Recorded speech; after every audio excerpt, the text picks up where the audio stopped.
What is up? Welcome to DFS by the Numbers. This is my first look for UFC Vegas 28. Full transparency. There are some fights where I completely have not looked into them yet. So I'm going to be kind of giving my first thoughts on some of these fights. But some of these fights I do have bets on. Some of these fights I did, break it all down. But I still have a lot of tape to watch. I'm probably going to finish up researching the card sometime tonight. Hopefully have the video out on Sunday for the full card breakdown predictions. I'll go further into detail then. But yeah, I wanted to put out a video. Of course, there's no UFC this weekend, which sucks.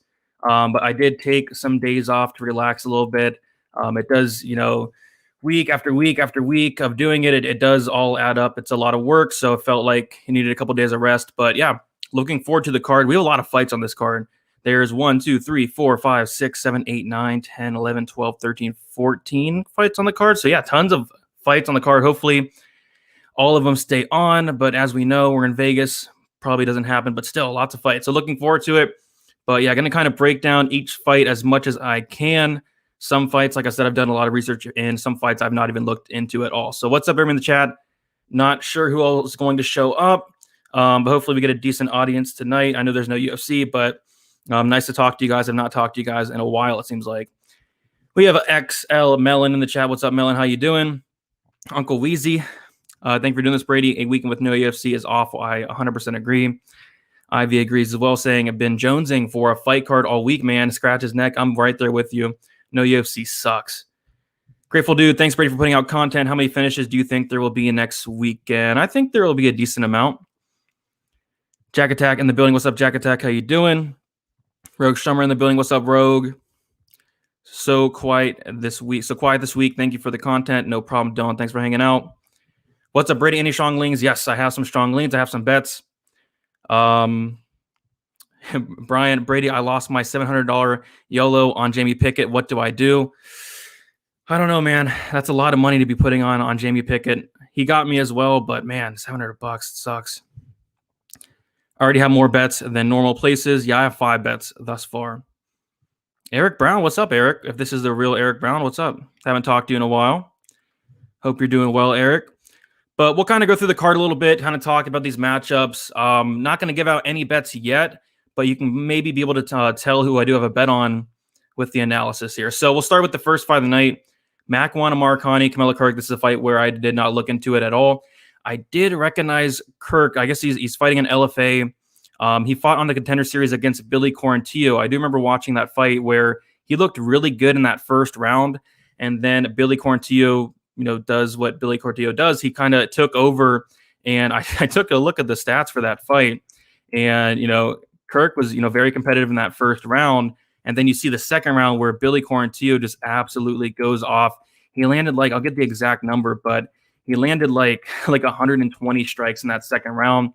I think Kirk did slow down quite a bit, and then Billy ended up finishing him in that early third round, I think. But yeah, so taking a look at that, Kirk, very competitive, like I said, in that first round. He landed 22 strikes compared to Billy Quarantillo's 6 strikes. He took down Billy 2 times as well. And then, yeah, Billy landed 113 strikes on him in the second round. Absolutely insane. For early pick, I'm not even going to give a pick on this one. I do want to see some of Kirk's takedown defense. Obviously, Mac Amar Khani needs to get this fight down to the mat. I don't know if he is going to be able to or not, but you take a look at the odds, and he is like minus 300. Probably want nothing to do with that at the moment. Yeah, minus 300, minus 305, minus 293. But yeah, I don't know much about Kirk, to be honest. I don't know much about his takedown defense, but if Amar Khani can't get this down to the mat, I do think he'll have a lot of success. Maybe like a fight doesn't go to decision. You can see Kirk, I think he's a finisher. I think he's finished all his wins. Pretty sure Amar Khani, very good submission artist in his own right. So maybe like an under 2.5 could be a look, early lean. But as far as a pick, I guess I'll lean with Amar Khani as of now, but just haven't not looked into this one. This is one where I really have not looked into it at all. Do any of you guys have any strong leans on this first fight? I do believe, was Amar Khani supposed to fight somebody else? I'm not sure. Maybe. I think Kirk is a short notice replacement. Look at his picture there. That's hilarious. That is one of the best pictures you'll see on Tapology. He's supposed to fight Landwehr, right? Yeah. Which that was going to be a good fight. So yeah, Camila Kirk is stepping in on short notice. So interesting. But yeah, what do you guys think of the chat about this? Probably a Amar Khani, maybe a finish as well. There you go, Eric. What is up, Sosa? How you doing? Pooh. I agree. I'm Eric Brown on my ult. The guy's an imposter. That's hilarious.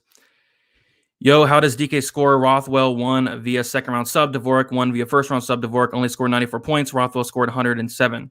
Faster finish should score more points. It all depends. Like Rothwell got a couple takedowns in that fight, landed a lot more strikes than Dvorak. Dvorak did get that first round finish. It's just he didn't really do anything else other than get that finish. So it all depends. But Rothwell did have a pretty big performance. Mac won by sub first round. I can see it. I can see it. I do think there's gonna be a finish either way. I'd say. I have to do tape Kirkmore, but I'm on Americani as of now. I'm right there with you. Mac one easy pick. I might do a 700 YOLO on Americani due to the picture. There you go. Thomas likes Mac one. Pound for pound douchiest fighter profile pick there. Yeah, easily. But yeah, should be a fun fight. I do think there's probably a finish one way or another. I'm going to be looking out for that. The under 2.5 rounds. But like I said, I still need to tape that quite a bit. All right, we'll get into the next fight here. Goodness, like this fight. I did tape this fight. Need to do a little bit more tape on the Levitt side, but man, this fight is hilarious. You have Claudio Puelas going against Jordan Levitt, a fight that it's a fight. I mean, I think this is going to play out mostly on the ground. Both guys, their striking is pretty horrible. Their bread and butter is going to be that ground game. Puelas is a brown belt in BJJ, and Levitt is a purple belt, I do believe. You take a look at Puelas, and he hasn't fought in a while. He hasn't fought in, a year and 8 months? And the guy's young, 25 years old. So I do think we're going to see some improvements. And, man, I hope so, because the guy just does not look great to me. He does not look great.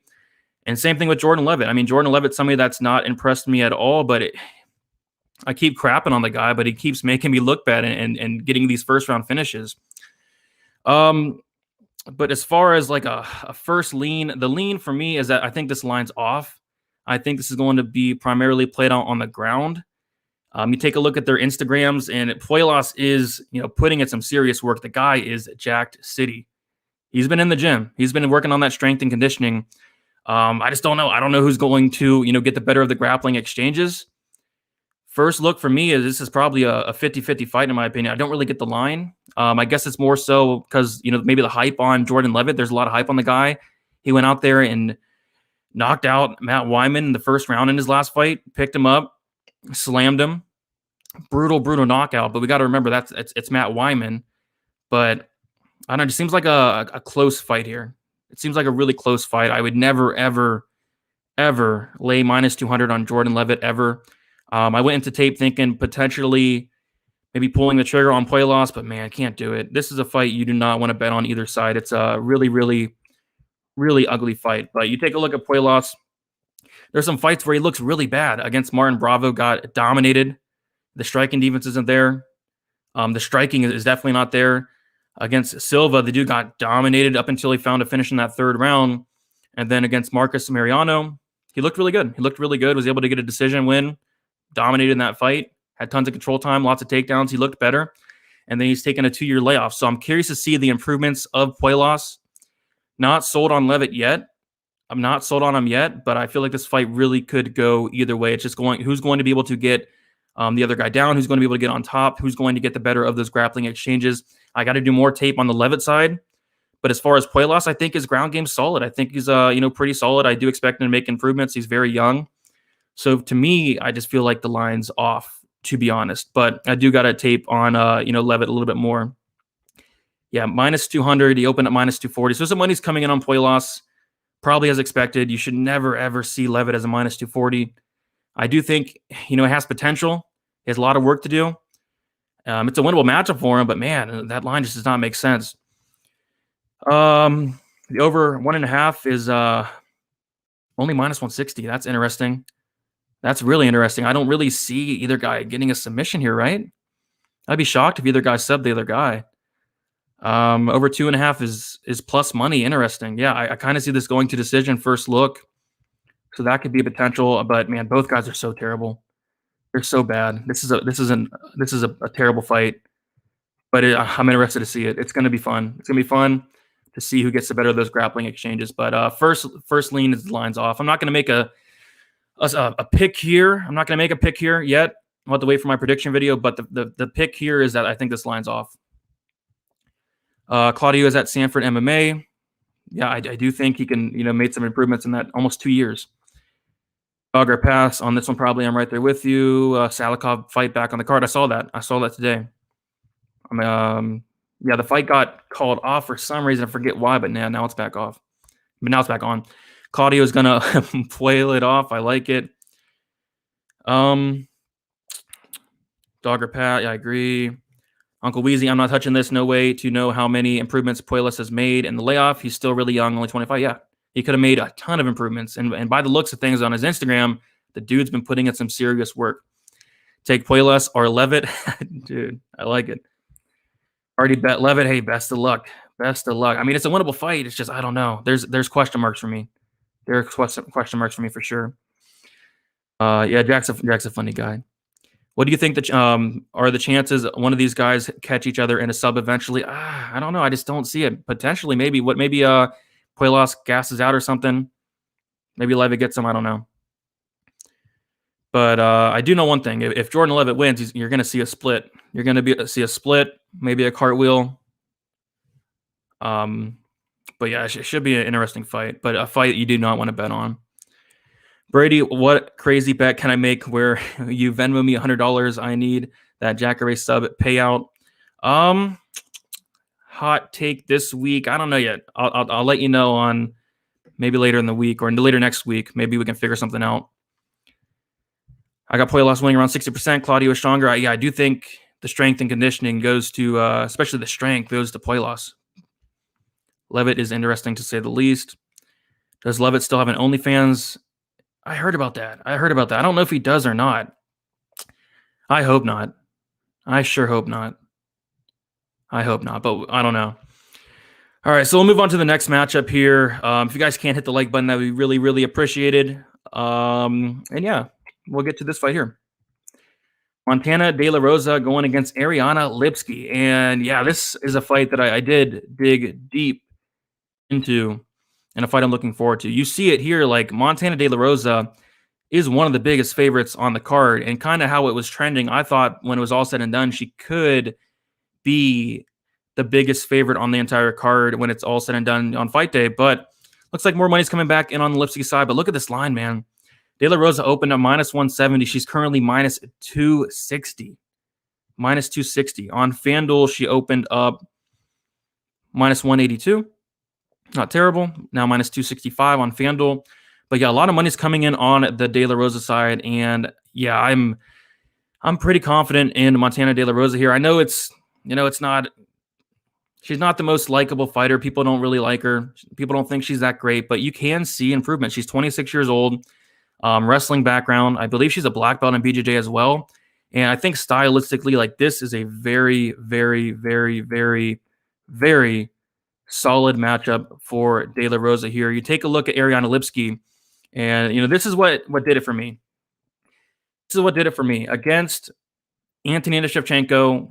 She made Shevchenko look phenomenal on the mat. She was getting dominated by Antonina, and we all thought of Antonina as this, striker, which she is. You should not be getting dominated by Antonina Shevchenko on the mat like that. Got her out of there with the TKO. And what that did was it really overrated Antonina Shevchenko going into that Andrea Lee fight. We thought that Antonina's made massive, massive improvements in her ground game, but as we could see, it was probably more of Lipsky just not being that great. And you take a look at Lipsky, she got taken down 2 times by Molly McCann, the boxer. She got taken down by Calderwood. She got taken down by Shevchenko. And you take a look at it, Lipsky has a 45% takedown defense, And this is probably going to be the best wrestler she's fought in her career. So it's pretty simple to me. I think on the feet, yeah, you probably do favor Lipsky, although I do think Montana De La Rosa is making a lot of improvements on the feet, but she's going to get this fight down to the mat. I think a sub could potentially happen as well. If you're getting dominated by Antonina Shevchenko on the mat, I think De La Rosa, who I do believe is a black belt, maybe a brown belt, great grappler, great wrestler. I think she can have a lot of success here. So I like De La Rosa quite a bit. The line it's getting crazy, but honestly, after I was done taping, I was like, yeah, she probably should be minus 300. She really probably should be minus 300. Like, unless De La Rosa comes out here and completely forgets how to wrestle, completely, goes away from her game plan, I just don't see how she loses this fight. I mean, Lipsky's not going to sub her. I don't see it playing out on the feet too long, so I'm really confident Montana De La Rosa here to get the win. What do you guys think? Like the video, guys, help them out. Yeah, it really does help out a ton. One small like, it always goes a long way. Levitt on DK. I was going to talk about some DK, but the prices still aren't out. Brady, who is the pound for pound most handsome male MMA fighter? I'll probably go with. I'm not even gonna say it. I was gonna say Priscilla Cachoeira. Inside joke. Anyway. I'd rather see these two in a pillow fight, but a UFC fight will have to do. Should be a fun fight. I think it'll be interesting. I think a potential finish can definitely happen here. I think a finish is somewhat likely. I think De La Rosa can get it done inside the distance. I see people on Lipsky, and I don't get it all. I hope not many people are on Lipsky. Unless Lipsky has improved her takedown defense, it's Rosa all day long. Yeah, just stylistically seems like a match made for Montana De La Rosa here. I'd be pretty shocked if Lipsky pulled it off. What's up, BP? Now that chick, she was fighting on short notice, nearly won the fight. That's what got me. Don't bet on women's MMA. Yeah, so last week I went 10-0 on my picks that were the men fights, and then I went 0-2 on the women's fights. Like, come on.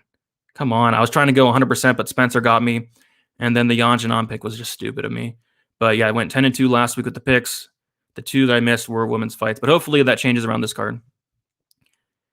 Dare I say this one is obvious? Yeah, I'm with you. It's obvious. There you go. Got De La Rosa minus 167. Already counting my money. I think that was a line on DraftKings, and yeah, I saw that as well. Once I got done with my tape, she was already like minus 200. So yeah, great line there. Fantastic line. Donald put 5 units on De La Rosa minus 200. Yeah, I like it. I know it's scary. Betting De La Rosa. I know it's scary seeing her at this price, but I do like it. Oh, the prices are out. Sweet. I have to check them out. They must have just put them out. My DK is up. Yeah, I checked them like 30 minutes before I went on. TJ says that it's Drew Dober's the pound for pound most handsome. Yeah, you're right. I got De La Rosa in this one too. There's levels to this. I agree. I just don't think Ariana Lipsky is that great, but we'll see.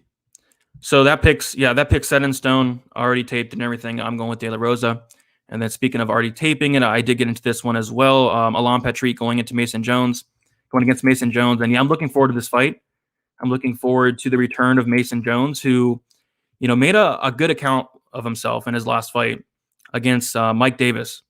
Made a very good account of himself. In that fight, he outlanded Mike Davis 117 to 108.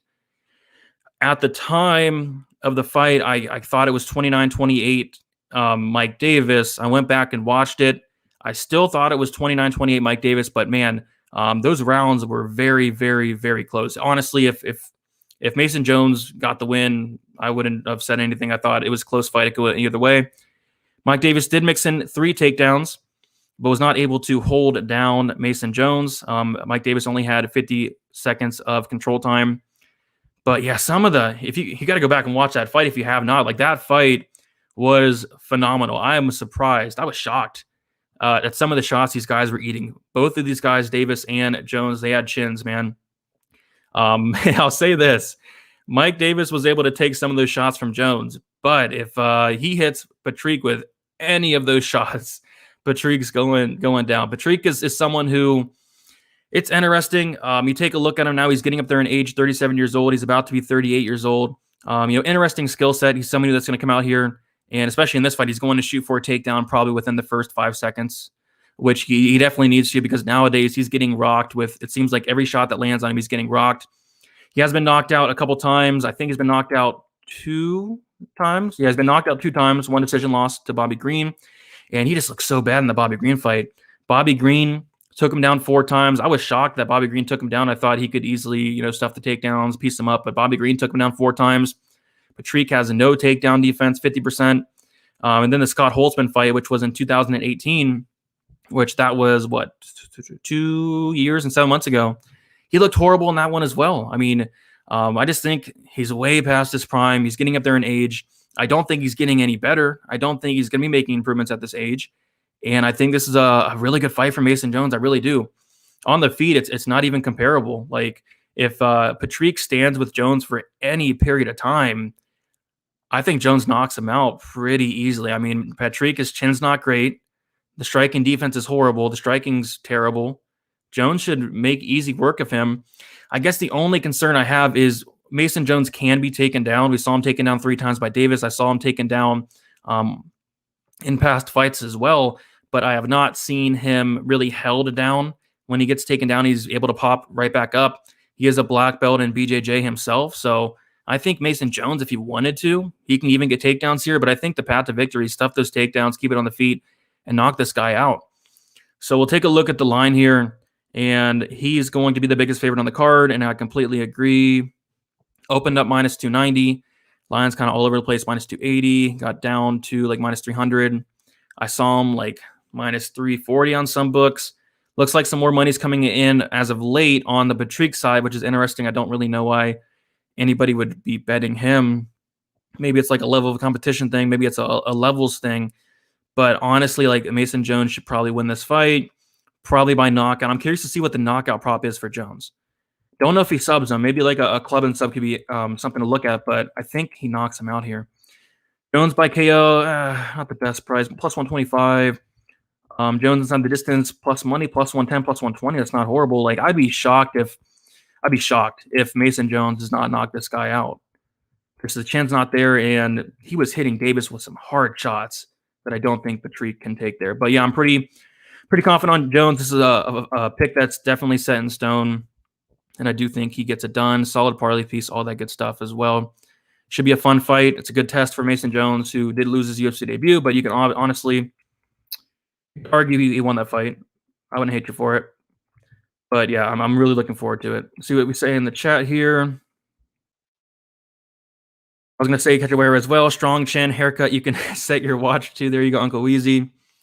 Where are those haters now saying Brady sucks? Nowhere to be seen. Yeah, I had a really good week last week. No haters. No haters last week. Felt good. 10-2. Not terrible. I wanted the sweep. I really wanted the sweep. I thought it was coming. I started out the card like 7-0 or like 8-0. Felicia Spencer forgot how to fight, which was awesome. So that ruined the streak there. But yeah, I really thought I was going to go undefeated last week.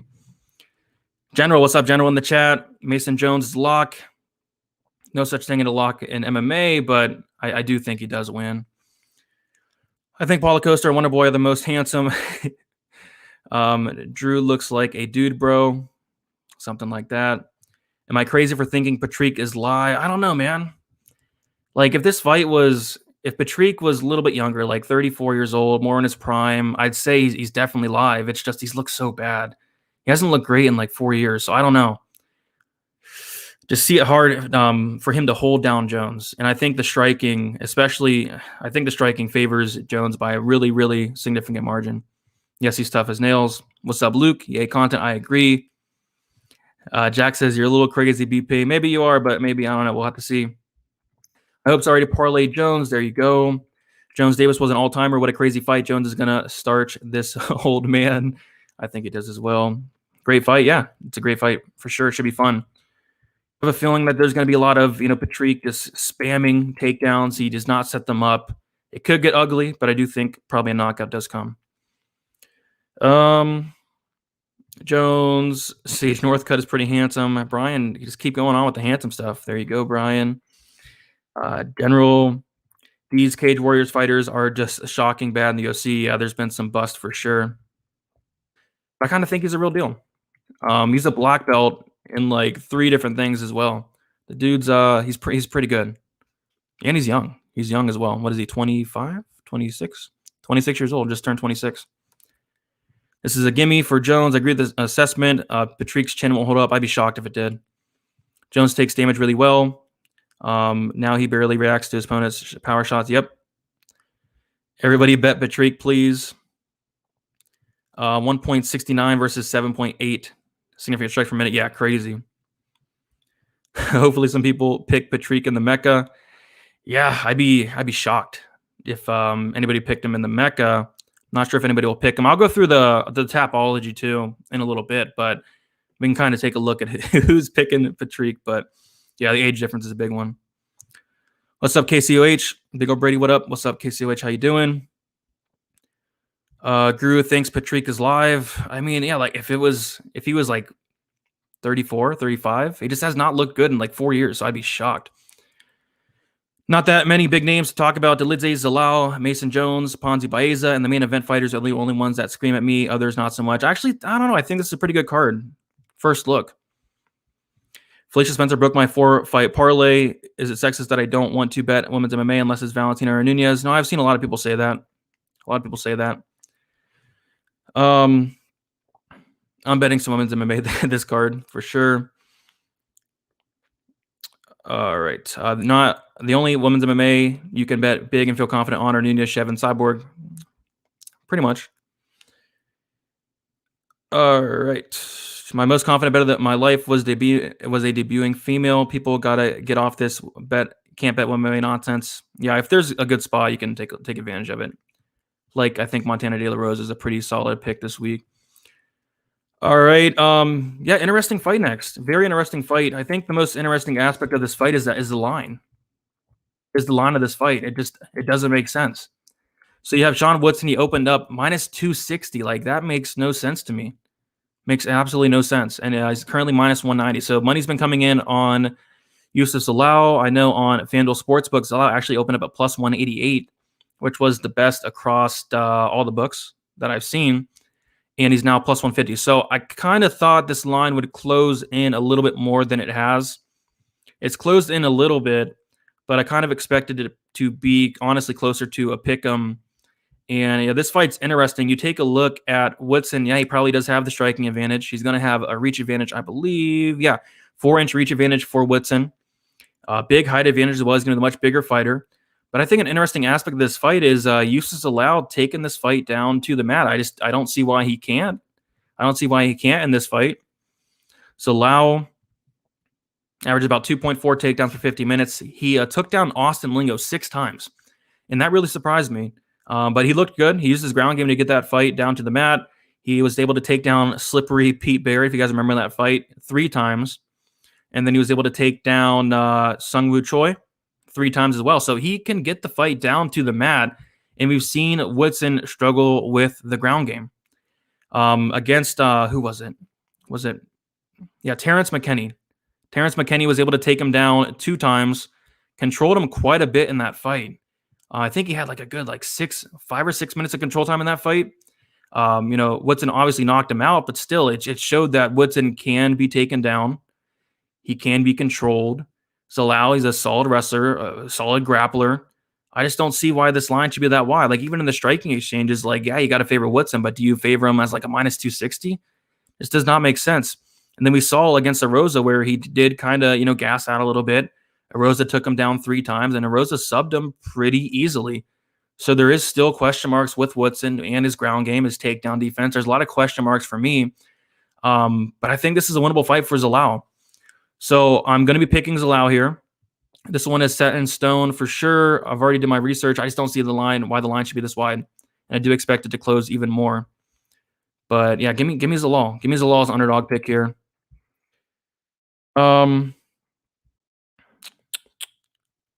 Sean ain't out of the Woodson yet. I agree.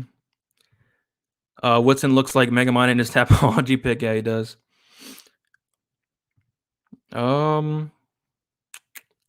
Woodson quit versus Rosa. Very bad signs. Salao had a tough matchup his last fight. Those South Koreans are a different breed. Yeah, I cashed out on Choi by decision in his last fight. I think it was like something crazy, like plus 350, something like that. But this time I'm kind of on the Salao side. The line just seems off. And Salao was a big hype train. He was a big hype train. Everybody loved Salao. He was very active. And now I think people are counting him out. Lost against Aliyah Tapora, which no shame in that at all. Lost against Sungwoo Choi, which again, it was a close-ish fight. Choi obviously won, but no shame at all. Choi is a very good fighter. And I just don't see what warrants Woodson to be this big of a favorite with the question mark surrounding his ground game. I don't know. Could be wrong, but I just think the line's off. I like Woodson Salao over 2.5. Might be a good look. Good lock to go to decision. Yeah, we'll take a look at the line for that. I don't see this fight finishing. Zalao's not a finisher. He couldn't even finish a glass of water if he tried. And then Zalao's also very tough. He's very tough as well. I'd be shocked if Woodson did knock him out. Over 1.5 minus 400. Over 2.5 minus 250, minus 240. If I goes to decision minus 200, yeah, it's not terrible at all. That's not terrible. I do think this fight goes to decision. So that will be ready. Finally got a full camp. Yeah, we got to remember, like, this guy was somebody that's taking fights on short notice after short notice after short notice, you know? So yeah, good point there. Rosa exposed. Woodson, his punches don't hurt. Yeah, sure looks like it, huh? Easy to walk through the range, get inside, and nullify his reach advantage. Yeah. I know you haven't looked at DK yet, but I like Salao 7,400 if he can get those take. Yeah, I like that quite a bit. Salao inside the distance can be the hit take this week. Maybe Salao by sub could be something to look at, but he couldn't finish slippery Pete Barrett, so I don't know. But yeah, Salao by sub could be something to look at. Salao couldn't finish a tin of beans. This is true. Yeah, he can't. I remember having Salao inside the distance against slippery Pete Barrett. He knocked him down. I think it was a head kick first round. Thought it was going to be finished there, and then he took his back like 20 times and cannot finish him. So I don't know. I can't. I can't. I'm not going to pull up that comment, Brian. But that's pretty funny. That's pretty funny. All right, we'll get into the next fight. Tanner Boser, Alir Latifi. This is one that I semi-taped. This one. I need to tape a little bit more on the Latifi side. But, man, I kind of think Latifi's live here. I think, first look, he's live. Yes, he's lost 3 in a row. Lost to Corey Anderson, Uzdemir, Derek Lewis, in a fight that I had a bet on Derek Lewis. And I thought there was no way that I won that bet. Like, I don't know. I thought Alir Latifi clearly won that Lewis fight. Yes, nobody did anything in that fight. But you see Latifi, he was able to take down Lewis. I think it was like 2 or 3 times. I'll get the exact number. Yeah, he took him down 3 times. He landed 5 strikes in that fight.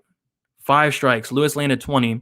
And Latifi had 8 minutes and 48 seconds of control time. Yeah, how didn't he win that fight, But Lewis did land more, but still he didn't do like anything significant, right? So I thought that, clearly Latifi probably won that fight. Was able to cash my bet, but yeah, I thought he lost. So Tanner Boser, he started getting some hype. On him. Was able to knock out Philippe Lins, who really should not be in the UFC. He's able to knock out Rafael Pessoa, who really probably should not be in the UFC. And then this one kind of irks me a little bit. Andre Arlovski. So I thought he won the fight. I thought he clearly won the fight. I thought this was, I don't throw out the word robbery that often, but I kind of felt like this was a robbery. Like he doubled the output of Arlovski in that fight. I'll get the exact numbers, but he outlanded Arlovski 68-34. Like, yeah, double. In the first round, Boser outlanded him 16-6. Second round, Boser outlanded him 23-13. And then the third round, he outlanded him 29-15. So how Arlovski won that fight, I'm not sure. He probably landed the harder shots, that's for sure, but he didn't land much at all. Only 34 strikes Arlovski landed, and he won the fight. But anyway, that doesn't matter. What matters is you take a look at Boser on paper, 100% takedown defense, okay? But you take a look at, how many takedowns has he defended? How many people have shot takedowns on him? And the answer to that is 2. He defended them both. But you take a look at, I forget what the fight was. I forget who he fought, but I watched it the other day. Shout out to the fight analyst. He sent me, we were talking on Twitter about this matchup. He sent me a link to the fight. I watched it, and what I saw was Boser getting taken down. And when he got taken down, the dude had nothing to offer on his back, like fish out of water. He got taken down. Once he was taken down, he could not get up. He did not know what to do. Obviously did not throw up submissions. Obviously did not try to work his way up to his feet. So that, to me, is a pretty... I think there's a path to victory for Latifi. Like I said, I got to dig into the tape a little bit more. I don't know if I'm going to bet it, but I think Latifi should not be in a 3-fight losing streak. I thought he did win that Lewis fight. And I think if he does get takedowns here, I think he has potential to beat Boser. Latifi does average about 2.02 takedowns per 50 minutes. 32% accuracy, but a lot of that, or the majority of that, besides like one fight, was at light heavyweight. He's made one heavyweight fight, and that was against Lewis. Heavyweight here as well. And you take a look at Boser, he's only 232. He weighed in 232 his last fight. He's a small heavyweight. So I think there's a good chance that Latifi takes him down and just lays on him. I'm not going to bet it yet. I still got to dig into it a little bit more. But I think Latifi could be an interesting underdog pick and an interesting underdog bet. Not set in stone, but first look, kind of strong lean on Latifi as an underdog. Latifi by decision. That's kind of shocking to me. Plus 390, Latifi wins by decision. Plus 450 on a book as well. That's kind of shocking to me. I think this fight does go to decision, which even then, like, it's only minus 120. Boser's not a finisher. Boser's very tough. He's very durable. Both guys are durable. Yeah, minus 110 for even the over, minus 135, minus 137 for the over. That's not terrible at all. But first look, I'm going to have to side with the Latifi side. That pick's not really set in stone yet, but I'm really leaning that way. Really leaning that way. I think it's could be a sneaky underdog pick. I don't know how many people are going to be on Latifi. I've not heard anybody talking about that fight, which why would anybody talk about it? It's not the best fight in the world. Dylan has Latifi. Boser said in an interview he's going to get taken down. What a legend. Gimme for Latifi. Boser said that. Boser said he's going to get taken down. Interesting. Lewis completely lost the fight. The Jones fight controversy overshadowed the insane robbery. Yeah. Oh, yeah. I think there's a couple robberies that night. If Latifi can stay active and get some top control, I see him cruising all day. Boser not active and overhyped because of the Lynn's KO. Yeah, I do think he's a little bit overhyped. People like him. He started, people like when fighters are like, fighting like every couple weeks or every couple months. People like really active fighters, and it gives them a lot of hype. Like Kevin Holland, guys like that. Salao. Boser's only faced 2 takedown attempts in the UFC career, so hard to know how he will deal with Latifi's wrestling exactly. Not much tape as of late of Boser being off his back, but there was that one fight. I forget who he was fighting, but it's out there. I thought Boser won, but he lost that fight being frightened to enter the pocket with Arlovski. Very bad look. I don't know why he'd be, that frightened to do it, but yeah. Problem with Latifi is he seems to almost gas in every fight, and he wrestles a lot in. That third round will scare for Latifi bettors if it gets there. Yeah, I agree. Latifi is live. I agree. Arlovski hurt Boser every time it touched him. I don't really agree with that, man. I don't know. There was a lot of reactions because nothing really was happening in that fight. And then once he did land, there's a lot of reactions with the announcers. A lot of the shots weren't even landing, it looked like. KCOH, Boser predicted he will win a third round KO. That's potentially like KCOH said, if Latifi does gas out, could happen. I can see it. Boser has some power. I think his power is a little bit overrated, but yeah. Latifi used to be a 205er. Yes, he did. His whole career, pretty much. Bro picks Latifi will be the bigger guy in this fight. I do agree. Boser's a small, very small heavyweight. Latifi going to be the darling. Give me Boser. But yeah. Everyone on Latifi I've talked to or I've listened to. Interesting. Yeah, I don't know. We'll have to check out the Tapology picks. I don't know if anybody has their breakdowns out yet. I think everybody's taking a week off, as they should. It's a lot of hard work. All right, so we'll get to the next breakdown here and fight. And yes, I'm looking forward to this fight a lot. I know Bro Picks in the chat. He's a very, very strong lean on Moroes. Kind of weird line movement on this one. Very weird line movement on this one. So we take a look at Man and Fiora. Open at minus 195. And she was around, what was it? She was like minus 150, minus 140. And then a lot of money, like, all of a sudden came in on the Moroes side. And then Manon was like, what was she? She went to, like minus 140. I saw Fiora at minus 140. And then all of a sudden, her line has now climbed to minus 170. So some money coming back in on the Fiora side. And I'm really looking forward to this fight. If you guys don't know Mana Fiora, she is a beast. But she has not really fought anybody yet. That's the only concern I have in this fight. Moroes, like, she's a really good fighter. I like what she brings to the table. But after digging in, man, I really, really like the Fiora side here. You take a look at Moroes, and I thought that a big strength in this fight is going to be the ground game. But I just don't know if she has the takedowns to really get it there. You take a look at her, 18% takedown accuracy against Sabina Mazo. This is a big red flag to me. Yes, she won this fight, but she took down Mazo only one time. One time, and she was 1 for 9 on the takedown attempts against Sabina Mazo. 1 for 9. 11% against Sabina Mazo, who has virtually no takedown defense, virtually no ground game. And she took her down one time out of 9 takedown attempts. I don't like that. I don't like that. Against Mara Buena Silva, she took her down 2 times. She was 2 for 8, 25%.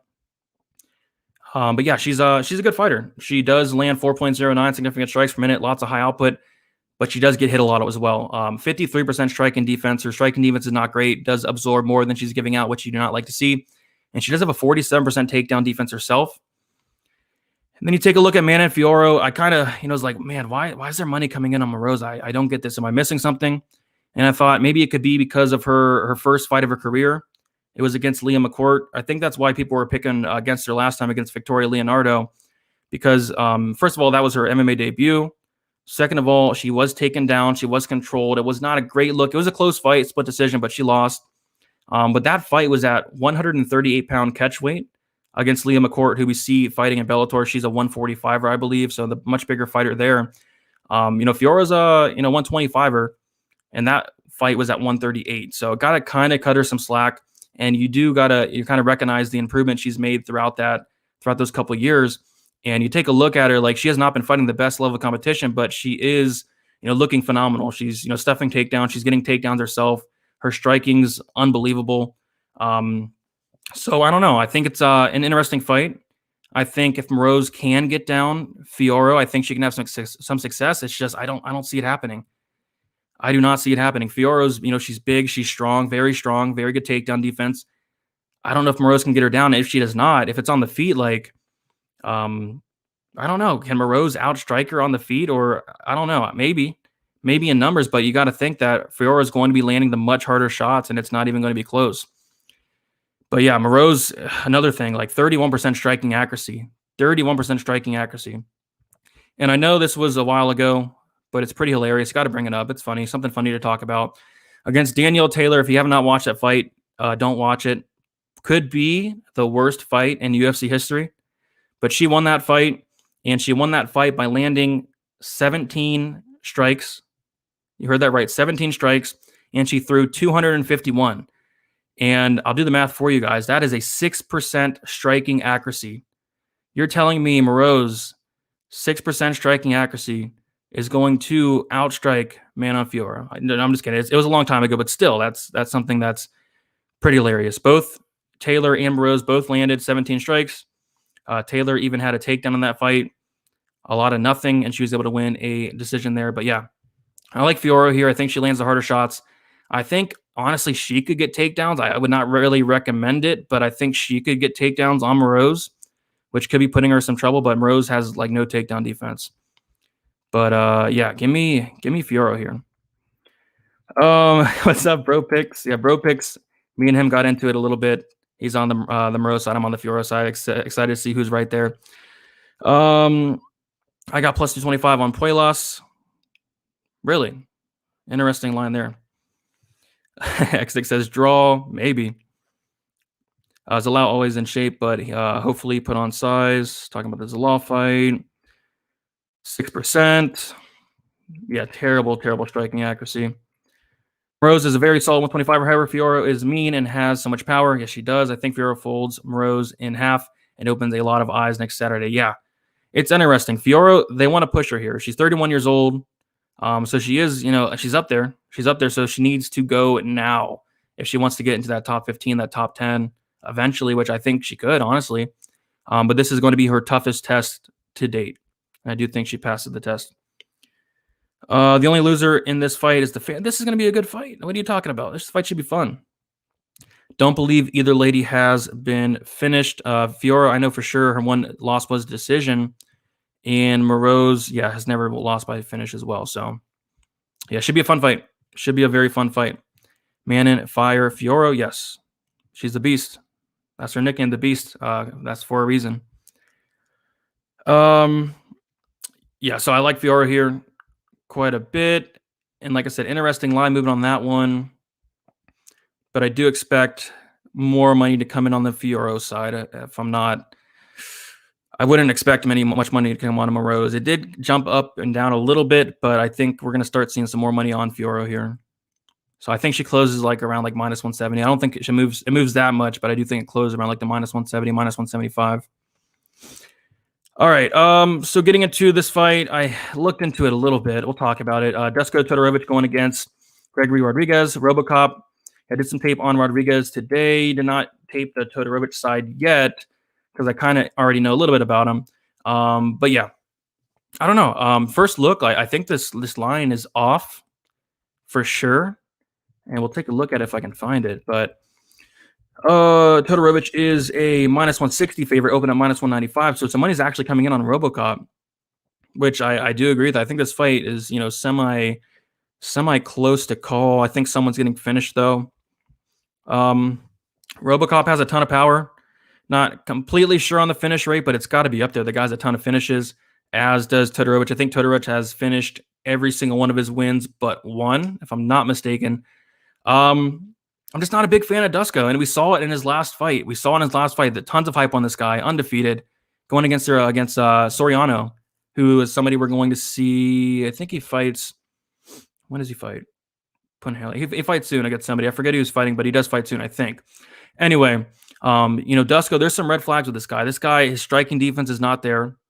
He leaves his chin up in the air. He backs up with his hands down, and that's something I really did not like to see. Has a chin, but man, did he get rocked a couple times against Soriano. I think Soriano knocked him down a good like 2 times, right? Maybe 3. But yeah, that striking defense is suspect. Not great. And you really don't want to have, bad striking defense against Robocop, somebody with so much power. Like I said, I got to tape it more. First look actually might be looking at the dog here. Looking at the dog for like a first look pick, not set in stone. But I might, take a look at the dog in this one. I don't know if I'll bet it yet. I kind of like it more from like a violence perspective. I don't see this fight going far at all. Both guys, great finishers. I think this fight ends fairly quick. And we'll take a look at the over-under. They did set it at 1.5, which is definitely as expected. You got under 1.5, minus 103. Under 1.5, plus 100. Under 2.5, minus 205. A fight doesn't go to decision, minus 285. Yeah, I see this fight finishing. I'd be shocked if it didn't. So first look, kind of looking towards the dog. Kind of looking towards the dog there. But I do like maybe like an under 1.5 could be something to look at. I don't love under 1.5s, but this was one that I'd be shocked if it did get far into the fight. But should be a fun fight. I think it's one of the best fights on the card, to be honest. Very exciting. Manon and the Can Crusher. Yep, she's crushed cans indeed. I can see Dresco getting KO'd by Rodriguez. I can as well. Fiora by KO, I sure hope so. Dresco got to keep his hands up. Yeah, it's just not something he does.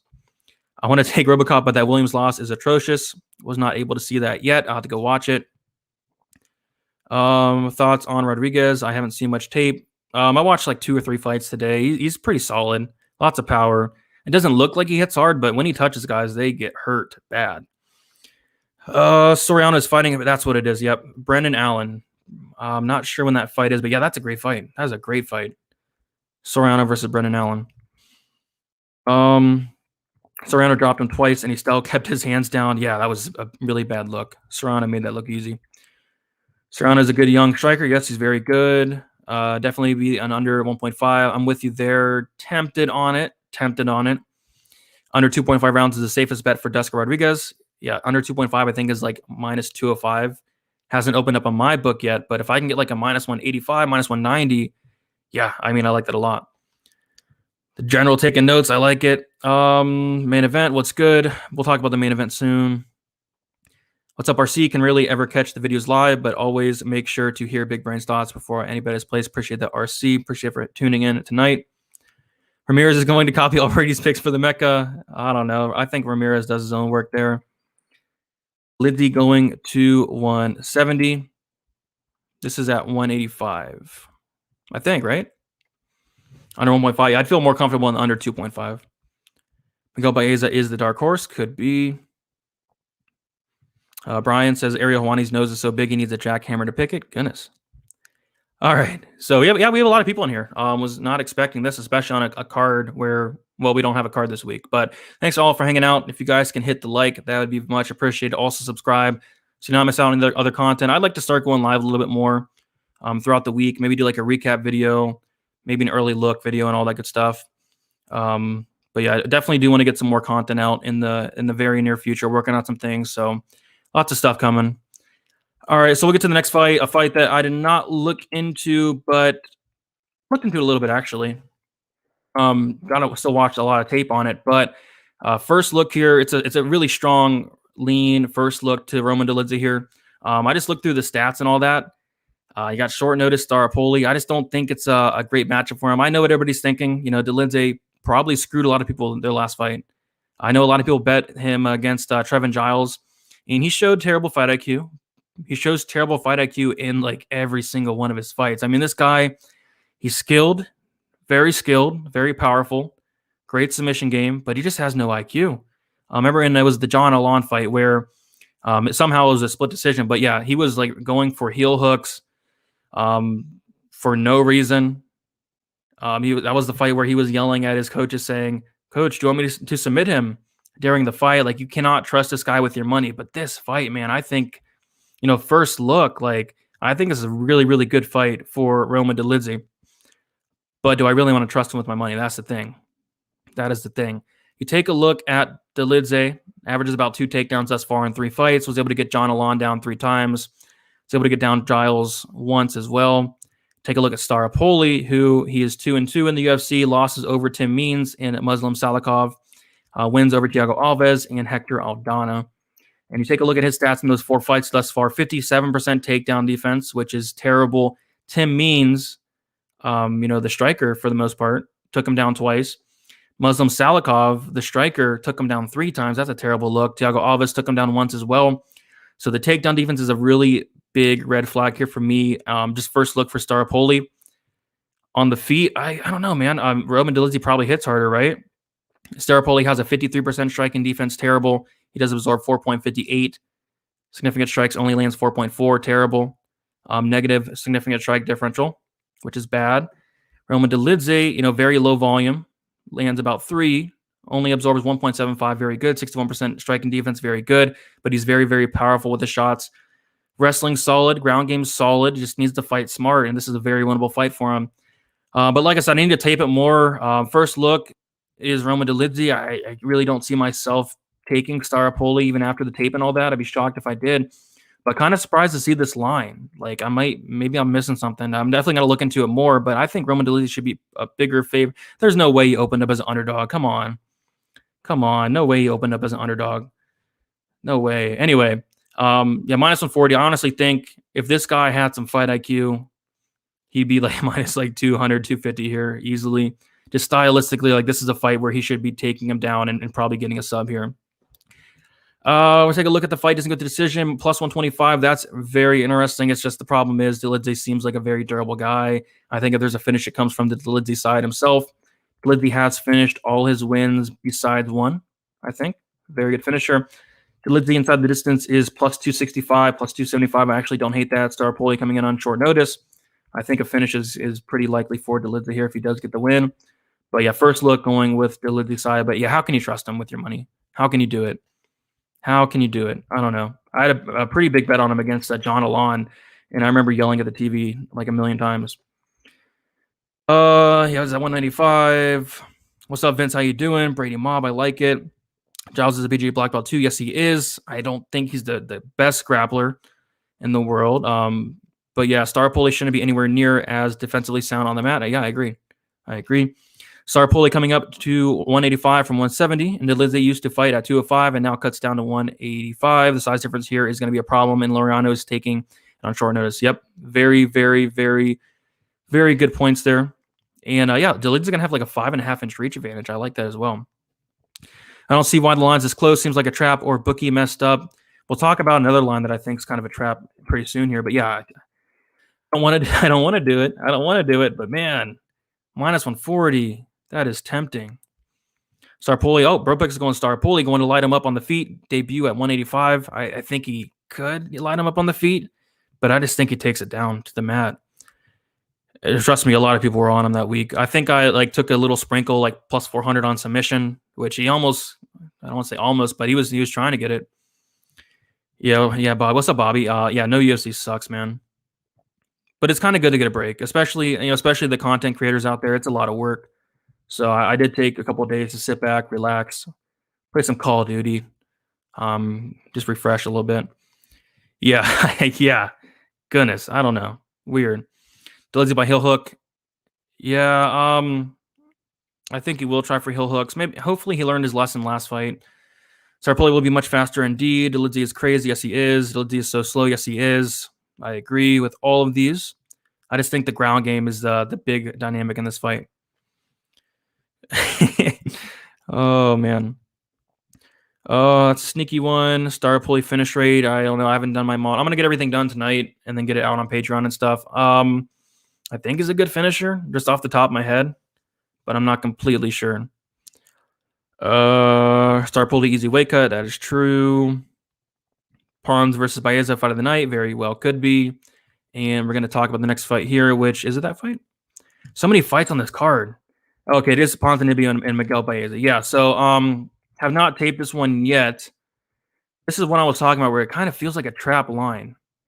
So we'll take a look at the odds here for this one. And we have Byza is a minus 125. Like this feels off. First look. Like I haven't dug into the tape or nothing like that.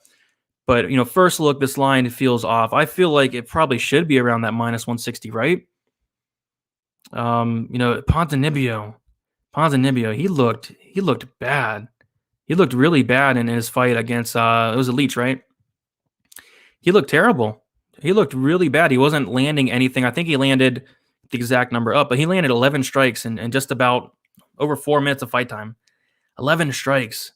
And yeah, he was like a big favorite against the Leech as well. I think it was like minus 250, even minus 300 maybe in that fight. And he dropped the ball, got knocked out by the Leech. Like what? That was a huge surprise. I remember on DraftKings, the Leech was like 6,900. But yeah, first look, I don't know. First look, the line kind of seems off. Byza, 28 years old. Ponzinibbio, 34 years old. He had that big layoff. 2 years and 6 months. And then just fought 4 months ago. So it was a 2 year and 2 month layoff. It came back. Maybe it was some cage rust. Something was wrong with him. So maybe we see him bounce back. If we do get the best version of Ponzi, yeah, I do think there's a good chance he wins. It's just, I don't know. But yeah, I got to dig into this one a lot more. First look, lean is going to be Byza. Nothing set in stone as far as a pick goes. Even might come out of it with a potential bet. The line just seems off first look, but I got to dig into it more. I definitely got to dig into it more, like minus 118, minus 128, minus 120, minus 130, minus 122. Like these, I do think first look, it should be a little bit wider, unless I'm missing something. What do you guys in the chat think? Is anybody on Ponzi this week? I see a lot of love for Byza. I don't really see many people on Ponzi, which is weird because the line's kind of like staying around, that minus 120 range. ProPic's calling it right now. Byza first round KO. Yeah, I can see it. Byza's a beast.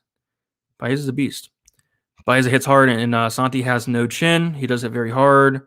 The bacteria infection changed Ponzi's life. Hey, good. This game has passed him. That's kind of what it looks like. I don't want to really write him off after one fight, but man, he did not look great. I like Byza a lot in this one. Leech is underrated. I agree. He's underrated. Byza, bro. Ponzi is a good dog. Byza hasn't fought anyone near the level of competition Ponzi has. Yeah.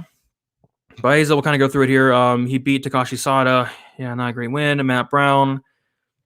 Not the best win in the world. He did have to, I think he got knocked down a couple times in that fight too. Hector Aldana, not a great win. Victor Rana, yeah, you're right. Hasn't fought the best level of competition. This is a big step up for sure. But is it the same Ponzi? Is it the same Ponzi we've seen years ago? I don't know. Ponzi looked washed. He looked washed, but man, could it be some cage rust? Talk about Levitt. Yeah, for that fight, I don't know. I think it's a 50-50 fight. Flip a coin on it. I don't know. No pick for that one yet. I got to do more tape on the Levitt side. Byza via murder. Maybe. What about a finish in this fight? A finish could be something to look at.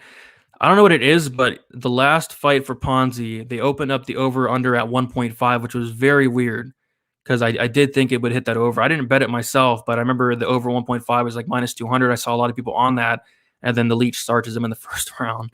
So the over is set at 1.5 here. Over is minus 160. I don't know. I don't like any props so far, but I'm going to dig into it. But the first look, I'm on the Byza side. Leave it. Yeah, leave that fight. Leave it. Ponzi by sub, I'd say no. I think, if I'm not mistaken, Byza, is he he's yeah, I think he's a black belt. I think he only has like one sub on his record, but I think he's a black belt himself. I don't know. Could be wrong. Ponzi was stuck in the mud. He did not look great. Byza had that shaky round against Brown. Yes, he did. He got knocked down. Yes, huge level of competition. I'm sure it shows in your stats. Uncle Weezy, got to take a look at that soon. 50-50 on this one. Byza really good. Ponzi would have the veteran to win. I don't think he has the chin right now to do so. Byza by decision. Ponzi will never be the same after that bone and blood infection. I think that's what it looks like. He's a black belt. Yeah, I thought he was. Because I do remember, I think that was his first submission in his career, I think. And it was like something crazy, like plus 1,000. Yeah, exactly. All right, so we'll get into the next fight here. We have... oh my goodness, man. This is a fight that is... I don't know. I haven't looked into this one yet because I really don't have any interest at all in betting this fight. So I just completely, blew it off. I'm going to look into it tonight. But yeah, nobody probably should be betting on this fight. Tom Breeze here, open up minus 265, minus 245. Yeah, he should win this fight. He should absolutely win this fight. It's just you cannot trust Tom Breeze ever. You can never, ever, ever trust this guy with your money, and especially at minus 250. Like, there was a point where this is pretty hilarious, actually. KB Bueller, who has been cut since then, but Breeze was like minus. He was around this price against Bueller. I want to see exactly what it was. Doesn't even show. There it is. Okay, so Breeze, believe it or not, closed at minus 200 against KB Bueller. And I remember a lot of people actually betting KB Bueller on that fight, just based off the fact that you could not trust Breeze. And I was like, okay. I picked Breeze. I definitely did not bet him, but I didn't hate anybody taking the shot on Bueller. There was a lot of unknowns, but Breeze does drop the ball a ton. He's a phenomenal fighter. He just makes mistakes, and it's just not a good look. But this is a fight where, oh my goodness, if he does not win this fight, he should take his gloves off, walk right into the middle of the cage, and just set him down and just never step foot in the cage again. This is a fight that if he loses this fight, I don't know what I'll do. Like, this is a fight that he should win, but you cannot trust him with your money. I don't really want to get into Hoyo. He's not great. He's surprised he has not been cut. If he loses this, they're probably going to boot him, which he probably does. Deron Wynn took him down 12 times. 12 times. This guy has virtually no takedown defense. I think Breeze takes him down fairly easy. Ahoyo, his striking's okay. It's nothing great. I think Breeze has him covered, pretty much everywhere. I got to dig into the tape, but I still see how Antonio Ahoyo wins this fight outside of Breeze, like making a big mistake. And is it possible? Yeah, it is. But man, this is a big step up in competition for Ahoyo and who some of the guys he's been beating, or some of the guys he's been facing. He lost to Andre Muniz. He lost to Deron Wynn. Beat Stefan Regman. Beat Diego Henrique da Silva. So yeah, big step up in competition for Ahoyo here. I don't know if anybody's taken Ahoyo. I don't see why anybody would.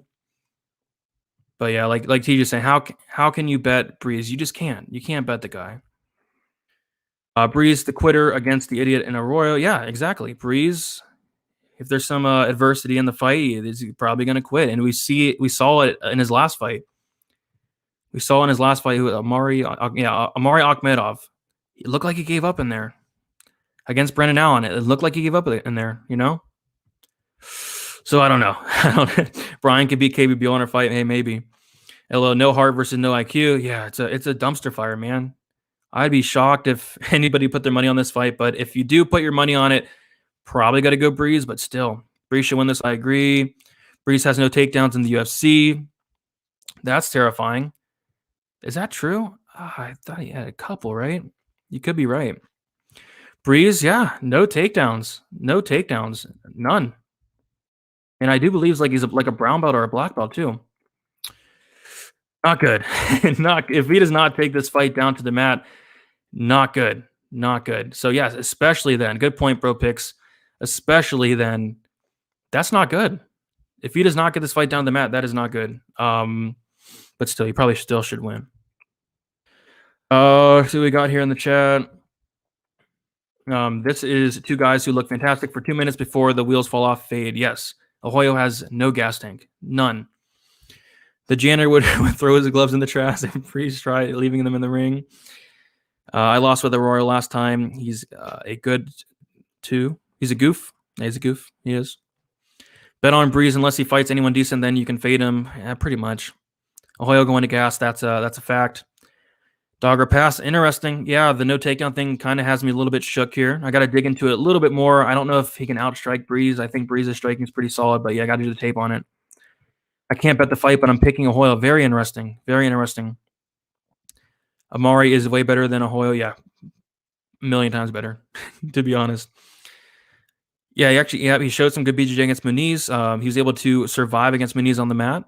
So yeah, very true. KB Bueller's Day Off, solid movie. I like it. What up, player? What's up, Freddie? How you doing? Tom should win this one, but I'm not sure this is worth betting. Yeah, definitely don't bet it. Tommy should Breeze, you'd think. But yeah, dumpster fire. Not looking forward to it. Gonna tape it tonight. Not looking forward to taping it. Probably going Breeze, but man, this could be an ugly fight. Ugly fight. All right, next we have a fight that I'm not really going to talk about. Didn't look into that much because this fight was actually off the card for a little bit. They just put it back on, I think, like last night. But it's back on. I don't know what happened. Don't know why the fight was off in the first place. Didn't really look into it. Don't know why it's back on. Didn't really look into it, but regardless, it's back on. I guess the only thing I'll say is Trinaldo, I didn't think he looked that great in his last fight against, it was Jay Herbert, right? Jay Herbert. I didn't think he looked great. He was really gassing out and slowing down. I thought Herbert had it in the bag, which I do think I had a bet on Herbert. And I was like, yeah, looking great. Because I think I bet him at plus money. I don't know, it was so long ago. But anyway, Herbert was looking good. Herbert was looking like he was taking over the fight. Trinaldo looked gassed. And then Herbert goes in there in the third round and Trinaldo knocks him out. I was like, come on, dude. Come on. The live line on that fight was like Herbert was like minus 1,000. It was crazy. It looked like Trinaldo was done, and then Trinaldo knocks him out. I don't know. What I have to say is, Trinaldo is 42 years old. He's going to be 43 in August? Yeah. About to be 43. Salakov, not too young himself, 36 years old, about to be 37. As far as like an early lean, I guess I'll lean Salakov. I got to do the tape. I did not look into this one at all. More of maybe like an age fade of Trinaldo. My goodness, about 43 years old. I did not think he looked great. But he's on a 3-fight winning streak. And I think he could be on a 5-fight winning streak. I thought he could have won that fight as well against Hernandez. But yeah, very well could be on a 5-fight winning streak. So I don't know. Salakov, not a big fan of the guy. I do know that he's low volume, solid striking, but I don't know. Salakov probably gets it done. But I got to run the table on this one. But first, early lean, I guess you got to go Salakov. Muslim by boring to sit. I feel like this fight could be off. I feel like this could be the worst fight on the card, is with how low volume both guys are. Trinaldo is the dinosaur that never dies. Yeah, I guess so. Probably 80. Yeah, I'm right there with you. I think nothing is going to be landed in this fight. That's what it's called. You nailed it. It would be an ugly fight. Yeah, this fight's going to be terrible. Terrible fight. A lot of nothing going on. What's up, Marlo? Hey, Brady, have you stopped the NASCAR video? I still do the NASCAR content on Patreon. I'm going to start getting those videos back up soon. I had to move back and forth between my old apartment and my new house. So just a lot of movement and a lot of going on back and forth. So kind of settling in now, So I'll be getting out a lot more content in the near future. But yeah, have not looked into this fight. But early lean, I guess Salakov just based off the age. It's going to be a terrible fight. All right, co-main event. We have a heavyweight fight for the co-main event. In the main event, Walt Harris, Tybura. Did not tape this fight. I looked into it a little bit. Still got to run the tape, but I know just first look, you think that it's a pretty solid matchup for Tybura. Of course, Walt Harris does have that X factor, which is going to be the power. But I think if Tybura does mix in those takedowns, I feel like he probably should win the fight. He has the better gas tank. Averages about 1.5 takedowns per 50 minutes, about a 50% accuracy. Just about. Walt Harris, he has a 72% takedown defense. Not horrible, but I think he can be taken down for sure. Walt Harris, thing about him, he's so low volume. Averages 2.95 significant strikes landed per minute, only a 38% accuracy, 54% striking defense. So very low volume, but he does have that power. Could he knock out Tybura? Potentially. That's his path to victory, but I think Tybura probably gets it done. I still got to run the tape, but Tybura probably mixes in the takedowns, has the better gas tank going to the later rounds, maybe finishes Harris as it gets later into the fight. But first lean look is going to be Tybura, but I still got to run the tape on this one as well. We'll take a look at the odds here. I guess, yeah, interesting. I think Tybura is, I think this is warranted, the -170. I think that's about right. Like, can Harris knock him out? Absolutely. Tybura's been knocked out like 3 times. The chin's not there. But I think Tybura is, the more well-rounded fighter by a very decent margin. I'm not overly high on Walt Harris, but he does have a lot of power. I feel like Harris just bet the KO. He's not going to win by decision. I'd be shocked if he did. He's not going to win by a submission, obviously. Plus 300 by KO. By knockout, if you like Harris, probably go there. I think the under 2.5 is interesting. Under 2.5, -125. Even the fight doesn't go to decision, -155. Like, this is a heavyweight fight where they're both solid finishers. Harris has never won by decision. Harris has a 100% finish rate. Tybura has been finished quite a few times. Harris has been finished quite a few times. Yeah, I think the under or the fight doesn't get to decision could be something to look at first look. So that might be a potential look there. But as far as picking a winner, as of now, go Tybura. Not sure. I'll change it after I get into it a little bit more, but I do think he's the better fighter. I got Walt Harris round 1 KO. If Harris does win, it's going to be round 1 KO. No one likes to exchange with Tornado. Yeah, a lot of his fights are not great. Walt Harris by round 1 KO. Otherwise, live bet Tybura after the hedge out. Yeah, could do that. Tybura is going to wear on him and gas him out. That's kind of how I feel. Tybura for the dub. I'm with you there so far. Walt Harris has 2/3 of the first to start Tybura. I think he will. Harris' last chance to do something. If he's going to do it, it's going to be in that first round. If not, I do think he gasses out, and Tybura probably gets him out of there. Yeah, leaning with the 3rd round KO. Harris 100% finisher. Yep, he does. Harris will slow down. Yes, he does. Harris has terrifying power. 3rd best knockdown, 2 significant strike landed ratio in my database. Only Dawkins and Ngannou have a higher rating. Got tons of power. So a knockout is likely. I'm not going to be betting Tybura for sure, but I do kind of like the under.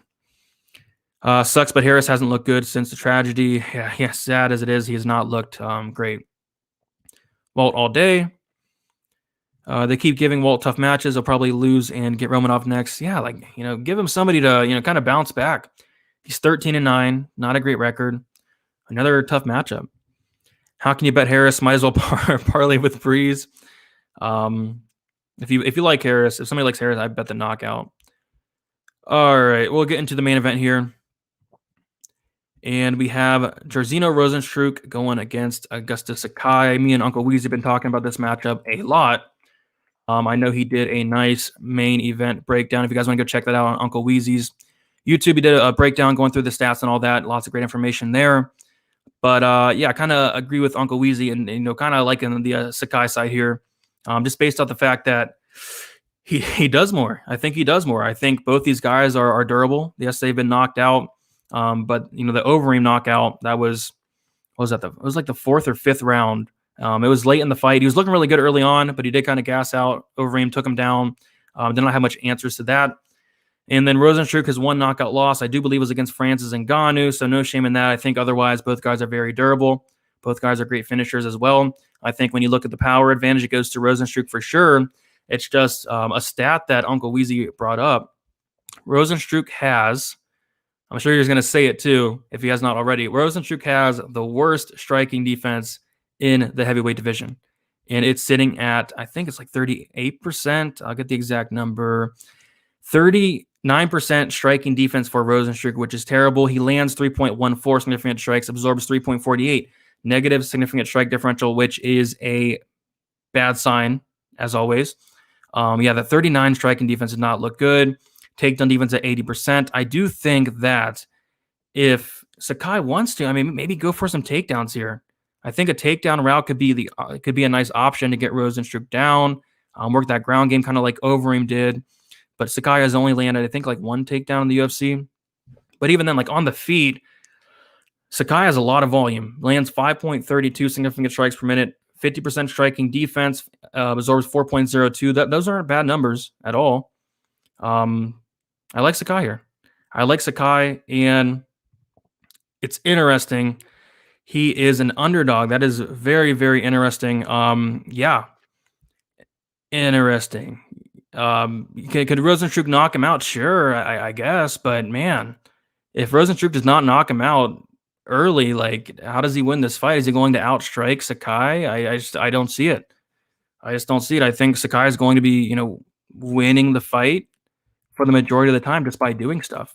Rosenstruck by KO plus 155. That's probably how he wins if he does win. But yeah, I'm liking Sakai here. Something I really like is going to be the over 1.5. But it got smacked. It opened up around minus 145. Yeah, if you guys got on that, yeah, very good. Now minus 190, minus 200 on some books. Yeah, I really like the over. Maybe not at minus 200, but if you got it early, shout out to you. But yeah, I like the over here. Over 2.5 could even be something to look at. I remember this opened up, plus 110, now minus 105. I think this does get extended. Both guys, I feel like there's going to be a lot of nothing going on. I feel like this main event's terrible, honestly. But I do think Sakai just outlands him. I think this gets late into the fight, and I wouldn't be shocked if this went to decision. I know it's heavyweights. I know it's 5 rounds, but I wouldn't be shocked if it did. But ultimately, I'll take Sakai here for the win, and that pick is going to be set in stone. Brady smoking that Diaz dope if he's picking Sakai. Man, I guess so. Rosenstruck, not 6'4", maybe 6'1". Yeah, the height is a little bit questionable. You're on Rosie. Rosenstruck either gets a KO or stands there getting battered for 25 minutes, and I'm kind of leaning towards the batter for 25 minutes. Maybe not battered, but just outlanded. Sakai by decision or late stoppage, 100% with you there. Feel like the decision probably is live, 100% with you there. Lots of people agreeing. Rosenstruck there.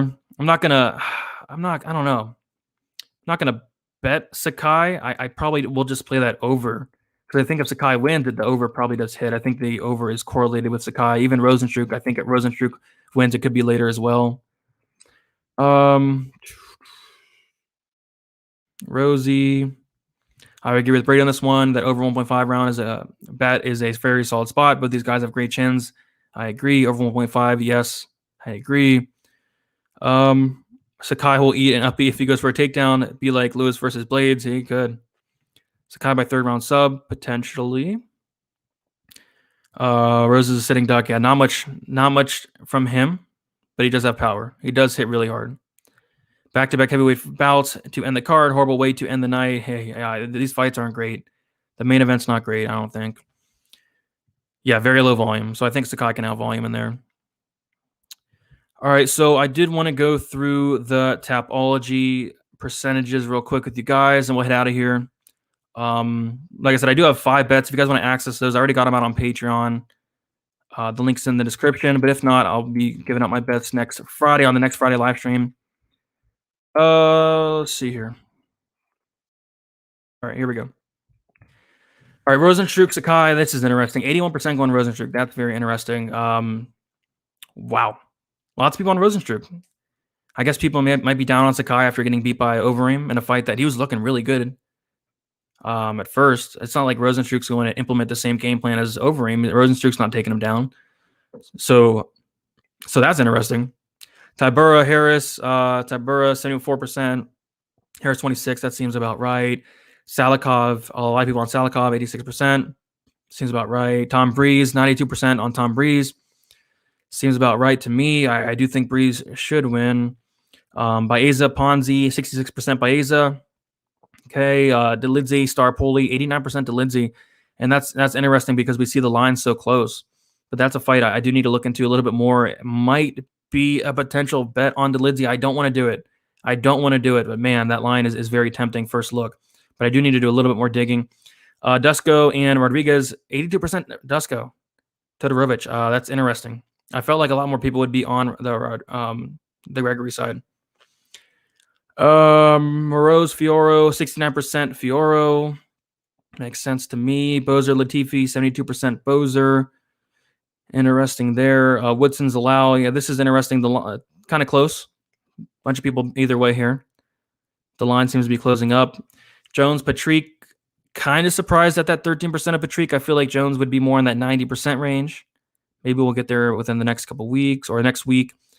De La Rosa, this is what? This has to be wrong, right? This can't be right. Lipsky, 66%. De La Rosa, 34%. That can't be right. But like I was saying, like people don't like De La Rosa. They think she sucks, but she's young. She's making improvements. Wrestling background. BJJ black belt. Yeah, that's weird. De La Rosa is like just about the biggest favorite on the card. So that is weird. And then Levitt, 91%. My goodness. 91% Jordan Levitt. I don't know.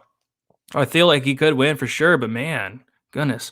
And then Amar Khani, 92%, Kirk, 8%, probably about accurate as well. But wow. Some of those are a little bit surprising. It's always funny to go in there and take a look at them. Crazy. Yeah, that's weird. You should do event recaps. Yeah, that's something I wanted to be implementing into my content schedule. Yeah, something I might be able to do. Thoughts on the Edmonds loss? I mean, we all know it was going to happen. We knew that Edmond was going to go out there and look really good in the first round, and he did. And then after that, he lost. He lost the fight. I was surprised it wasn't a finish, though. My goodness, Hermanson, you got him a full mount. I was surprised there was not a finish there. Breeze, Harris, mental. Goodness. Something like that. Make videos about future fights, potentially. You remember that fight? Sakai was a heavy favorite coming into the 5th round. Overeem caught him. Yep. Sakai slowed down a lot. Overeem didn't catch him. The tide turned in the 4th. Yep, the tide did turn. The takedown and ground and pound were the difference. Yep, exactly. All right, guys. I think I'm going to head out. Long stream, lots of fights. Can't wait to break it down. I got a lot of work to do. I'm going to finish up my tape study tonight, I think. Get the video out on hoping for Sunday. At the very latest, going to be Monday morning. And then, of course, live stream next Friday. But yeah, thanks for coming out, guys. 150 in here, just about, throughout the whole stream. So yeah, thanks. Was not expecting that. I know there's no card. But yeah, always do appreciate the support. Looking to keep it going. Rebounded really nicely the last week. Hopefully keep it going here. Have 5 bets, feeling pretty solid about them. Definitely looking to, look into it more, maybe get some more bets, lots of fights, lots of lines sticking out. But yeah, it should be fun. You should make vids on the handsome male fighters. I don't know if I should do that later. TJ, thanks for hanging out. Guess I pretty appreciate that, Jack. Thanks for hanging out. Happy Friday. Hopefully you guys have a great weekend. Enjoy the weekend off. I know no fights, it's boring, but enjoy it. Take a break. Resident True KO, it's potential. Where UFC Junkies going through withdrawal. Hey, I'm right there with you. Brady with his picks out early. Now all the frauds can copy and make their videos. There you go. I think it will be. I'm not too thrilled on the main event, the co-main event, but it should be good. Good stream, bro. Thanks. Good picks last week. Good job. Appreciate that. All right, guys, I'm going to head out. If you guys have any questions, hit me up on Twitter. If you guys want extra content, hit up the Patreon as always. And good luck next week for UFC Vegas